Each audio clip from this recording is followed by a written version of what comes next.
South Africa is currently on level 4 of the lockdown, and this has come as a result of the coronavirus pandemic. A recent study by the Human Sciences Research Council on the impact of the virus says 24% of South Africans have no money to buy food, increasing to 55% in the informal settlements. Now, the Gift of the Givers has teamed up with food suppliers Retort Food Company to prepare and distribute fully cooked, nutritious meals with an extended shelf life. But to tell us more about this initiative, we joined via Skype by Scott Pitman, Managing Director from REFCO. Scott, a very good morning to you. Thanks for joining us. Welcome.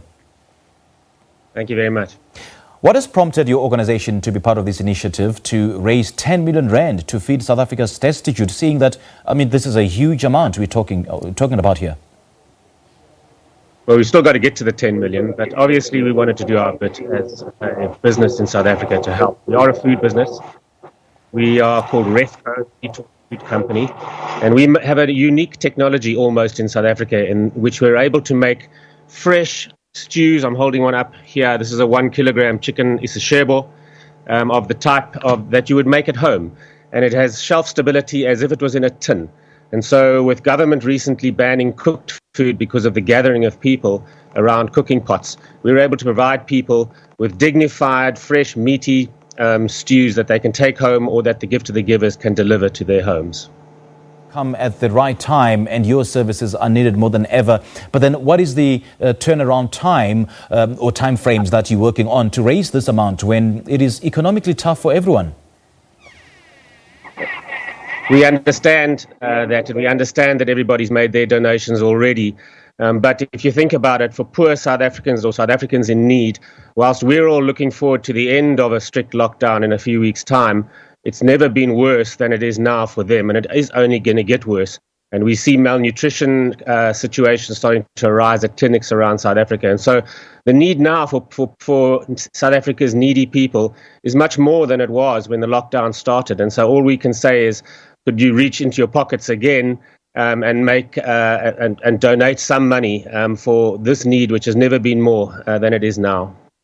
As the country is on level 4 and movement is quite limited, how do you plan on distributing meals? Because I would imagine you guys are targeting people in the informal settlements, or do you intend on rolling this across the country?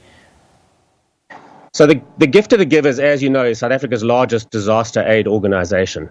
And they do this every day of their lives. And so we've partnered with them. They have the most credibility. They hold the account for the donations, and then they pay us. We make the food at cost. Our shareholders have already donated 500,000 towards the 10 million. But they have the expertise and the knowledge in terms of where to place these food items and when. And for those who want to get in touch and get involved, how do they go about doing that? So if you go to the REFCO Facebook page, REFCO, the Retort Food Company, you'll see the Gift of the Givers information flagged on our Facebook page, and the bank account details are there. When you make the deposit, you just put the reference REFCO, and then Gift of the Givers know that it's for our product, which is a fresh stew, which we can deliver to people at 5 or 6 rand for a healthy portion. Have you been in touch with the country's authorities in terms of getting their assistance so that you can push this mandate? No, we haven't yet, because through Gift of the Givers, being at the scale and size that they are, we feel that that's the perfect vehicle. So all we need now is funding to get us to the 10 million, and then we know we will have fed, well over 1 million people with dignified food. This is more dignified food of the type that you would make at home. And so we don't need the official authorities, but with Gift of the Givers, we have a national infrastructure. We just need some money to get us there. All right. Scott Pitman, thank you so much for your time. We appreciate the work that you guys are doing.